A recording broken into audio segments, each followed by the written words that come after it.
নির্বাচন যেভাবে সুষ্ঠু হয়েছিল তার ভোট গণনা এবং রেজাল্ট যদি ফলাফল যদি সেইভাবে সুষ্ঠু হতো, অন্য আসনটিতেও অবশ্যই জোটের বিজয় হতো। হ্যাঁ, বিজয় ছিনতাই করে নেওয়া হয়েছে। আমার সম্মানিত সহকর্মী উদাহরণ দিয়েই বলেছেন কিভাবে নেওয়া হয়েছে এবং কারা এর রাজ সাক্ষী। তারপরেও কেন আমরা এই রায় মেনে নিলাম? অনেকের আমাদের উপরে অভিমান, আপনারা এই রায় মেনে নিলেন কেন? আমরা তাদেরকে বলেছি 17.5 বছর দেশ ছিল স্বৈর শাসনের কবলে। এরপরে একটা নির্বাচন হয়েছে। নির্বাচনে তো জনগণ ভোট দিয়েছে। নির্বাচনের আগে তো বাসে, গাড়িতে, লঞ্চে, রাস্তাঘাটে, রাজপথে সব জায়গায় একই আওয়াজ উঠেছিল, দাঁড়িপাল্লা, দাঁড়িপাল্লা। আগত সম্মানিত নেতৃবৃন্দ, স্থানীয় নেতৃবৃন্দ, প্রিয় সহকর্মীবৃন্দ এবং সাংবাদিক বন্ধুগণ, জুমাবার একটু পরে ইনশাআল্লাহ আজান আমরা শুনবো, মসজিদের দিকে আমরা রওনা করব। অল্প কয়েকটি কথা বলেই আজকে বিদায় নিতে চাই। আমার বক্তব্যের সূচনায় আমি গভীর কৃতজ্ঞতা জ্ঞাপন করছি 47, 52, 71 এবং 24-এ যারা বুক চিতিয়ে লড়াই করে বিভিন্ন সময় আমাদেরকে স্বাধীনতা, মুক্তি এবং শান্তির সুবার্তা দিয়েছেন।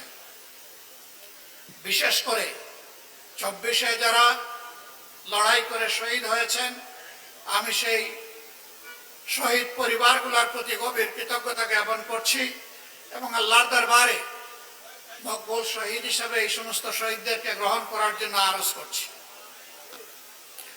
যারা আহত পঙ্গু হয়েছেন, মহান রবের দরবারে দোয়া করে আল্লাহ তাআলা তাদেরকে সুস্থতার নিয়ামত দান করুন।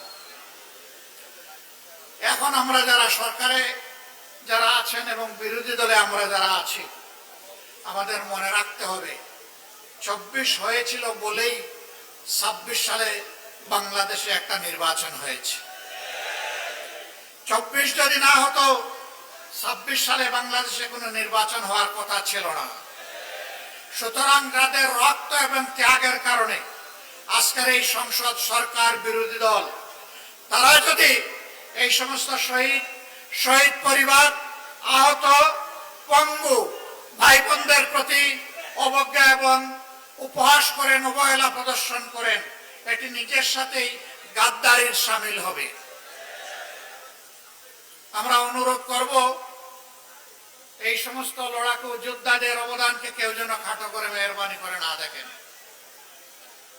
সম্মানিত বন্ধুগণ, এই নারায়ণগঞ্জবাসীকে আমরা আন্তরিক অভিনন্দন জানাই।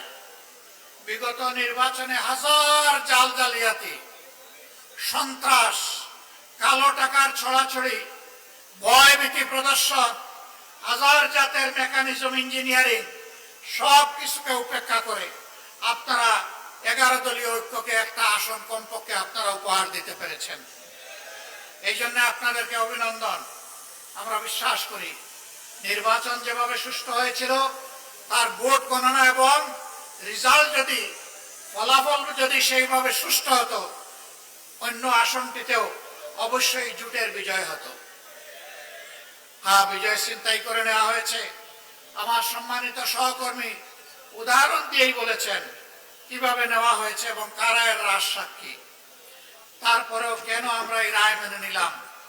অনেকের আমাদের উপরে অভিমান, আপনারা এই রায় মেনে নিলেন কেন? আমরা তাদেরকে বলেছি 17.5 বছর দেশ ছিল স্বৈর শাসনের কবলে। এরপরে একটা নির্বাচন হয়েছে। নির্বাচনে তো জনগণ ভোট দিয়েছে। নির্বাচনের আগে তো বাসে, গাড়িতে, লঞ্চে, রাস্তাঘাটে, রাজপথে সব জায়গায় একই আওয়াজ উঠেছিল, দাঁড়িপাল্লা, দাঁড়িপাল্লা। একদিনে 2টো ভোট হয়েছে। একটি সংসদ সদস্য হিসাবে নির্বাচনের ভোট, সংস্কার পরিষদের সদস্য হিসাবে গণভোট। আমাদের অবস্থান সুদৃঢ় ছিল আমাদের মার্কা এবং গণভোটে হায়ের পক্ষে। বর্তমান সরকারি দল প্রথমে হায়ের পক্ষে ছিল না, তারা চুপ ছিল, নীরবে নীরবে তারা নায়ের পক্ষে ক্যাম্পেইন করেছিল। এরপরে জনরোষের মুখে পড়ে তাদের নেতাও কমপক্ষে একবার শহীদ আবু সাইদের এলাকায় গিয়ে বলতে বাধ্য হয়েছিলেন, 12 তারিখ 2টি ভোট, একটা গণভোট আর একটা জাতীয় সংসদের ভোট, আপনারা গণভোটে হাতে ভোট দেবেন। আউয়াল ওয়াস্তে আখের একবারই তিনি বলেছেন, কিন্তু তিনি তো সেই দলটির নেতা। বর্তমানে সংসদে তিনি হচ্ছেন সংসদ নেতা, প্রধানমন্ত্রী, সরকারের প্রধান, বাংলাদেশের প্রধান নির্বাহী। তিনি এই যে বললেন কথাটা, সেই গণভোটে যে 66.8% মানুষ ভোট দিল, 66.8%, তাদের ভোটের মূল্যটা তিনি কি দিলেন? তিনি শপথ নিয়ে এই গণভোটকে অস্বীকার করলেন। তার সহকর্মী যাকে বলা হয় তিনি সর্বমন্ত্রী, সব মন্ত্রণালয়ে তিনি আজানও দেন, একামতও দেন, মাঝে মাঝে তিনি সংসদে ফতোয়াও দেন।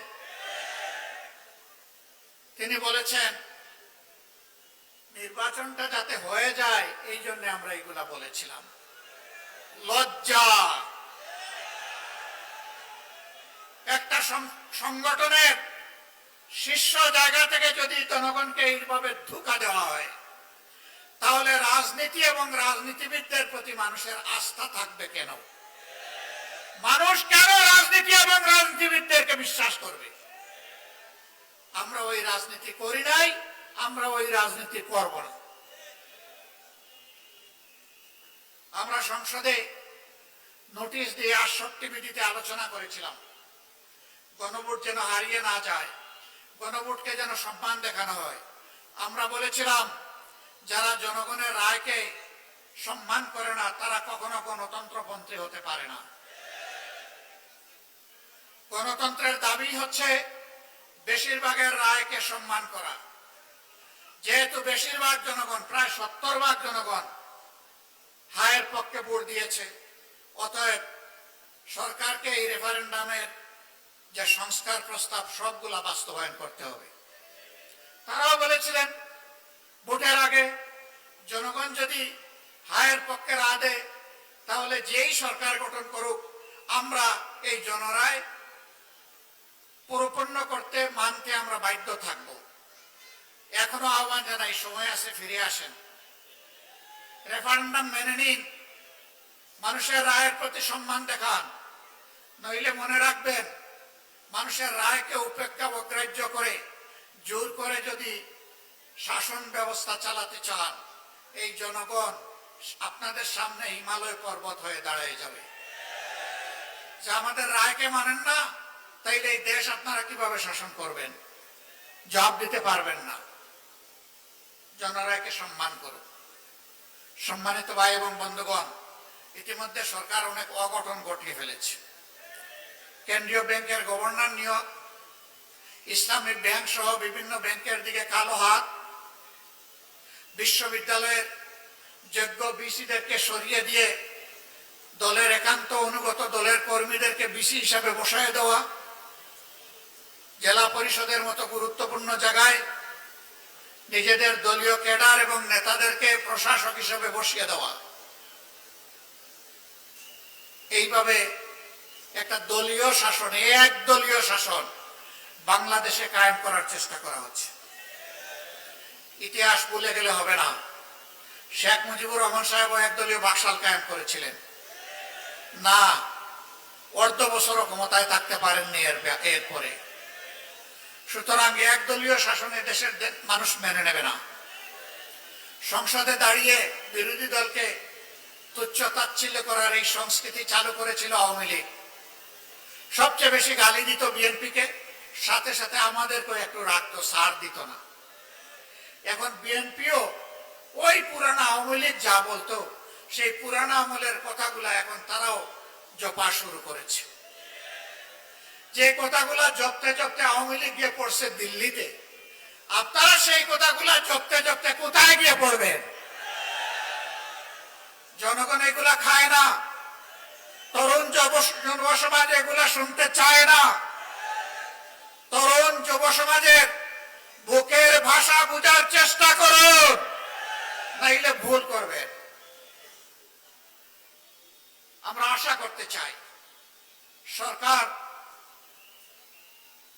তারা নিজেদের ভুল নীতি পরিহার করে জনকল্যাণমূলক জনবান্ধব নীতিতে ফিরে আসবে। সম্মানিত ভাইয়েরা, একটা বড় বাজেট দেওয়া হয়েছে, অসুবিধা নাই। বাজেট দেওয়ার দায়িত্ব সরকারের, বাস্তবায়ন করার দায়িত্ব সরকারের। শুধু এতটুকু বলবো, গত 15.5 বছর এই বাজেট থেকে যেভাবে আওয়ামী লীগ আর তার দূষররা 29 লক্ষ কোটি টাকা চুরি করে নিয়ে গিয়েছিল, সেই পথে আপনারা হাঁটবেন না। তবে কিভাবে আস্থা রাখবো? কারণ সরকার গঠন করার আগে এবং পরে আপনারা তো চাঁদাবাজদের হাত আপনারা আটকাইতে পারেন নাই। একটা চাঁদাবাজকে আপনারা শাস্তির আওতায় আনেন নাই। ঘুষ দুর্নীতি বন্ধ করেন নাই, বরঞ্চ তার মিটার আগের থেকে বেড়ে গেছে। যদি এই অবস্থা জারি থাকে, তাহলে জনগণ জনগণের জায়গায় তার ভাগ্য নিয়ে কুমড়ি খাবে। আর কিছু দলকানা কিছু মানুষ এবং কিছু গোষ্ঠীর হয়তো ভাগ্যের পরিবর্তন হবে। বাংলাদেশ আর এটা দেখতে চায় না। নারায়ণগঞ্জ একসময় এটাকে প্রাচ্যের ডান্ডে বলা হতো। এটা ছিল শিল্পের রাজধানী, ঢাকা ছিল প্রশাসনিক রাজধানী, নারায়ণগঞ্জ ছিল শিল্পের রাজধানী, চট্টগ্রাম ছিল বাণিজ্যিক রাজধানী। ঢাকার জায়গায় আছে, নারায়ণগঞ্জ তার গৌরব হারিয়ে ফেলেছে, বরঞ্চ মাঝখানে এটা সন্ত্রাসের রাজধানী হিসেবে পরিচিত হয়েছে। তো কি আপনাদেরই ছেলে, তার হত্যার বিচার কি এই নারায়ণগঞ্জের মানুষ আজ পর্যন্ত পেয়েছে? পায়নি। শুধু কি তকি 8 খুনের কথা কি আমরা ভুলে যাব? এরকম দফায় দফায় ছোপ ছোপ রক্ত আর খাড়ি খাড়ি লাশ এই নারায়ণগঞ্জে উপহার দেওয়া হয়েছিল। এবং কোন নেতা হুঙ্কার দিয়ে বলতেন খেলা হবে। এখন কার বিরুদ্ধে খেলতেছেন? এখন কোন মাঠে খেলতেছেন? এখন কি তারা নারায়ণগঞ্জে আছে? এখন কি আর বলে খেলা হবে? হুঙ্কার দেওয়া ভালো নয়। অহংকার আল্লাহ তাআলার চাদর, আল্লাহ তাআলা পছন্দ করেন না এটা নিয়ে কোনো মানুষ টানাটানি করুক।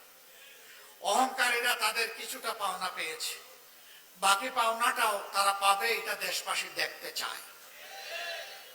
নতুন করে ওই রকম কোন গডফাদার এখানে তৈরি হোক, আমরা এটা চাই না। কিন্তু মানুষের মনে বোবা কান্না। আমি এখানে আসার আগেই নারায়ণগঞ্জের বিশিষ্ট কিছু ব্যবসায়ী বন্ধুদের সাথে বসেছি। একটুখানি সময় তাদের কথা শুনলাম। কি জন্য একটা আতঙ্ক তাদেরকে তাড়া করছে। তারা বুক বড় করে মুখ খুলে কথা বলতে চান না। তাদের চোখের ভাষা বোঝা যায়, কিন্তু টুটের ভাষা অস্পষ্ট। শেষ পর্যন্ত একজন নীরবতা ভেঙে বলেই ফেললেন, আমরা ভালো নেই। এই চাঁদাবাজরা ভালো থাকতে দিচ্ছে না। এই চাঁদাবাজ কারা, কোন দলের? নারায়ণগঞ্জবাসী আপনারা এদেরকে চিনেন কিনা? দলের নেতা হয়ে বলা হবে আমরা দুর্নীতির টুটি চেপে ধরব, আর ঘরে ঘরে চাঁদাবাজদেরকে লেলিয়ে দিবেন। কথার সাথে কাজের মিল নেই। আবার তারাই আমাদেরকে কুটা দেন, হাজার জাতের কুটা। আমরা নাকি কোথায় জান্নাতের টিকিট বিক্রি করেছি। আচ্ছা, আপনারা কেউ কি জান্নাতের কোনো টিকিট বিক্রি করেছেন? আপনাদের কাছে কি কেউ কোনো জান্নাতের টিকিট বিক্রি করেছে? আপনারাও বিক্রি করেন নাই, আপনাদের কাছেও বিক্রি করেন নাই। জান্নাতের টিকিট কারা বিক্রি করেছে? যারা ইলেকশন করতে গিয়ে বলেছে এই মার্কায় ভোট দিলে আপনারা জান্নাত পাবেন। সেই ভিডিওগুলা কি হারিয়ে গেছে? হারিয়ে যায় না। কারা বিক্রি করেছে? বলেছে অমুক নেতার নাম ডেইলি 100 বার নিলে আপনি জান্নাতে যাবেন।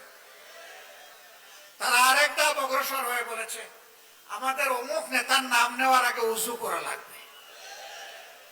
এই কথাগুলি কি আমাদের নেতারা কেউ বলেছেন? কর্মীরা কেউ বলেছেন? আপনারা কেউ বলেছেন? কেউ বলে নাই। তাহলে বিষয়টা কি? বিষয় হলো চুরের মার বড় গলা। এক চুরের কাহিনী শুনেছিলাম, গরু চুর। সে গরু চুরি করে নিয়ে আসছে। মালিক ধনী না, গরিব মানুষ। খবর পাইছে অমুক জায়গায় তার গরু দুটো আছে। আর সে এসে শুনছে যে ওই চুরের একজন বৃদ্ধ মা আছে। সে বাড়িতে গিয়ে মায়ের পায়ে ধরছে, ধরে বলে মা আমি একজন গরিব মানুষ, আমার 3টে সন্তান, 5 জনের পরিবার, আমি বর্গা চাষ করে মানুষের জমিতে যা একটু পাই তাই দিয়ে চলি। আপনি আমার মায়ের মতো, আমারে একটু মায়া করেন, দয়া করেন। কি দয়া করবো, কি মায়া করবো? যে আপনার ছেলে আমার 2টা গরু নিয়ে এসেছে, আমি ধার দেনা করে কিছু টাকা নিয়ে এসেছি, একটু এইগুলা রেখে আমার 2টা গরু দিয়ে দেন। বেটা তোমার মাঝে কিন্তু বিচার ইনসাফ নাই। মা আমি কি বেইনসাফি করলাম? আচ্ছা বলো আজকে তুমি কত টাকা নিয়ে এসেছো? তো সে সামান্য একটু টাকার কথা বলছে। তো জিজ্ঞেস করতেছে আমার ছেলেটা যদি ওখানে হাতে নাতে ধরা খাইতো তাইলে তাকে কি 2-1টা কম দিতা? তখন তো লাথি ঘুষি দিতে দিতে মেরেই ফেলতাম। সে তো ভাগ্য বলে চলে আসছে, এখন 16 আনা পাওনা দিয়ে তার কাছ থেকে নিতে হবে, 1 টাকাও কম দিলে মানবো না। এরই বলে চুরের মার বড় গলা। অন্যের সম্পদের উপর যারা লোলুপ দৃষ্টি ফেলে এরা চোর, এরা চুরের চাইতে আরো খারাপ। আমরা বলি ভিক্ষা কর, ভিক্ষা যদি তোর কিছু না থাকে। ভিক্ষা করা হারাম নয়, অভাবের তাড়নায় ভিক্ষা করা জায়েজ, কিন্তু চুরি এবং চাঁদাবাজি সর্বাবস্থায় হারাম। মদের উৎপাদনকারী, মদের সংরক্ষণকারী, বিপণনকারী কারা এই সমাজের মানুষ জানে না? আগে যারা ছিল তাদের হাত বদল হয়েছে। আগে বিভিন্ন জায়গার দখলদারি, হাট বাজার মহাল যাদের ছিল এখন জাস্ট হাত বদল হয়েছে। এমনকি আগে যে সমস্ত ব্যাংক ডাকাতরা বাংলাদেশের ব্যাংকগুলো থেকে হাজার হাজার কোটি টাকা লুণ্ঠন করেছে, ওদের ব্যবসাগুলো এখন কেউ না কেউ দেখাশোনা করছে। আমরা কি তাদেরকে চিনি না? জনগণ সময় মতো জবাব দিবে ইনশাআল্লাহ। প্রিয় ভাইরা, আমরা চাই না আমাদের প্রিয় নারায়ণগঞ্জ এই অশান্তি এবং চাঁদাবাজদের কবলে পড়ে থাকুক। আমরা এই নারায়ণগঞ্জকে একটা স্বচ্ছ পরিচ্ছন্ন, একটা মর্যাদাশীল নগরী হিসাবে দেখতে চাই। আপনারা চান কিনা? ড্রেনের পানি দিয়ে ওযু হবে? ভালো মানুষ ছাড়া এই নগরী গড়া যাবে? এমন মানুষের প্রয়োজন হবে যে আল্লাহকে ভয় করে, যে মানুষের হকের দিকে তাকায় না, হাতও দেয় না, বরঞ্চ যার হক চৌকিদারি করে তার হক তার হাতে পৌঁছে দেবে। সেই মানুষ ছাড়া কি আমরা শান্তির, অগ্রগতির, নিরাপদ নারায়ণগঞ্জ নগরী গড়তে পারবো? পারবো না। শত বাধা উপেক্ষা করে আমরা অসৎ নেতৃত্বের পরিবর্তন ইনশাআল্লাহ বাংলাদেশে করব। সৎ নেতৃত্ব কায়েম করব। নেতাদের কপাল বড় করার জন্য নয়, গড়ার জন্য নয়, বরঞ্চ জনগণকে তার অধিকার ফিরিয়ে দেওয়ার জন্য। এই নারায়ণগঞ্জ মহানগরীতে আমরা দাবি করি অনতিবিলম্বে অনির্বাচিত প্রশাসক সরিয়ে দিয়ে এখানে নির্বাচন দেওয়া হোক। আগামী নির্বাচনে ইনশাআল্লাহ জনগণের দল বাংলাদেশ জামাতে ইসলামী এখানে ক্যান্ডিডেট দেবে। আপনারা কি চান? সত্যি আপনারা চান? আলহামদুলিল্লাহ, আমরা আজকে আপনাদের কাছে সেরকমই একটা মানুষ উপহার দিয়ে যাচ্ছে। বাংলাদেশ জামাতে ইসলামের কেন্দ্রীয় কর্ম পরিষদ সদস্য, নারায়ণগঞ্জ মহানগরীর আমির, কিশোর জীবন থেকে তিলে তিলে যিনি সৎ চরিত্র ধারণ করেছেন, যার চোখে স্বপ্নে মানুষের কল্যাণ, আমরা সেই আপনাদের প্রিয় মানুষ, প্রিয় জননেতা মৌলানা আব্দুল জব্বারকে এখানে আমাদের পক্ষ থেকে আগামী সিটি কর্পোরেশন নির্বাচনে মেয়র হিসাবে প্রার্থী ঘোষণা করছি।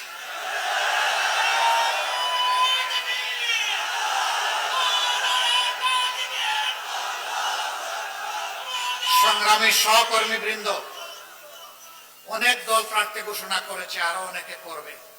আমরা সবাইকে সাধুবাদ জানাই। রাজনীতির সুস্থ ময়দানে গণতান্ত্রিক পরিবেশে এই নির্বাচন যেন হয়, আগামীতে যেন কোনো চুরি ডাকাতি না হয়, ভোট জালিয়াতি না হয়, হুমকি ধমকি দেওয়া না হয়, কালো টাকার ছড়াছড়ি না হয়, নির্বাচন ইঞ্জিনিয়ারিং না হয়। সুষ্ঠু নির্বাচন হলে আমরা বিশ্বাস করি নারায়ণগঞ্জবাসী একজন সৎ, দক্ষ, যোগ্য, পদাবিরু মানুষকে ইনশাআল্লাহ তাদের নেতা হিসেবে নির্বাচিত করবে। সেই সাথে আমরা ঘোষণা দিচ্ছি 27টি ওয়ার্ডের প্রত্যেকটি ওয়ার্ডে ইনশাআল্লাহ আমরা জনগণের সেই আকাঙ্ক্ষা পূরণ করতে পারে সেই রকম যোগ্য মানুষও আমরা ইনশাআল্লাহ জনগণকে উপহার দেব। আমরা আপনাদের সহযোগিতা চাই। এখন থেকে জনগণের কাছে এই দাওয়াত, এই আওয়াজ নিয়ে যেতে হবে যে দেশ গড়তে হলে সুন্দর নারায়ণগঞ্জ, নিরাপদ নারায়ণগঞ্জ, শান্তির নারায়ণগঞ্জ, অগ্রগতির নারায়ণগঞ্জ, শিশুর নারায়ণগঞ্জ, বৃদ্ধের নারায়ণগঞ্জ, মায়ের নারায়ণগঞ্জ, ভাইয়ের নারায়ণগঞ্জ, শ্রমিকের নারায়ণগঞ্জ, ব্যবসায়ীর নারায়ণগঞ্জ, সেই নারায়ণগঞ্জ যদি আমরা করতে চাই তাহলে অবশ্যই সৎ, যোগ্য এবং খোদাবিরু মানুষদেরকে আগামীতে নির্বাচিত করতে হবে ইনশাআল্লাহ। আপনাদেরকে মোবারকবাদ। যারা এখানে এসেছেন, শহীদ পরিবারের সম্মানিত সদস্যবৃন্দ সহ এখানে বাংলাদেশ ইসলামী ছাত্র শিবিরের কেন্দ্রীয় সভাপতি এসেছেন নুরুল ইসলাম সাদ্দাম, আমরা সবাইকে আন্তরিক অভিনন্দন জানাচ্ছি। প্রিয় নারায়ণগঞ্জবাসী, আমরা আপনাদের সাথে আছি, আপনারা ইনশাআল্লাহ আমাদের সাথে থাকবেন। আল্লাহ হাফিজ। বাংলাদেশ জিন্দাবাদ। বাংলাদেশ জামাত ইসলামী জিন্দাবাদ। আসসালামু আলাইকুম ওয়া রাহমাতুল্লাহ।